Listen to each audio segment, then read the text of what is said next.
This is Henry James Lane.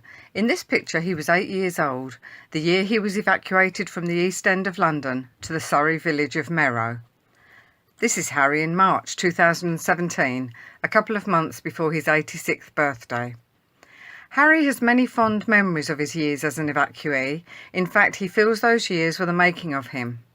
He was evacuated from a very poor part of the East End and was taken by Mr. and Mrs. Oliver, who treated him as one of their own.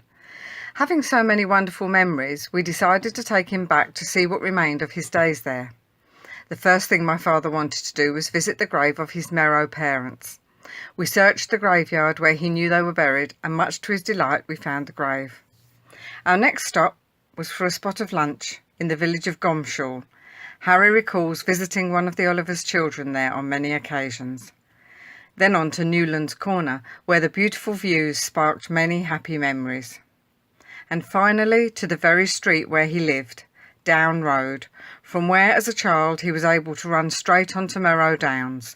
This is where he stood to watch the planes and gliders go over on D-Day. Much to his delight, very little had changed at all. As he stood on the downs, he explained that at the far end of the field, where we could just about make out a white building, there used to be an anti-aircraft gun emplacement, manned by French-Canadian troops. He spent many a happy hour chatting to the men and watching the activity. He also recalls that there was also a prison of war camp on the downs, which held Italian prisoners of war. Much to his delight and amazement, he found the allotments where he helped Mr. Oliver Garden were still there, and so to the house itself. Opposite the house, the old school still stands. We found it, 66 Down Road, the home of this little boy, taken from his parents and sent off to the countryside to bloom and grow. He arrived in Merrow at the tender age of 8 years old, and there he stayed until he was 14.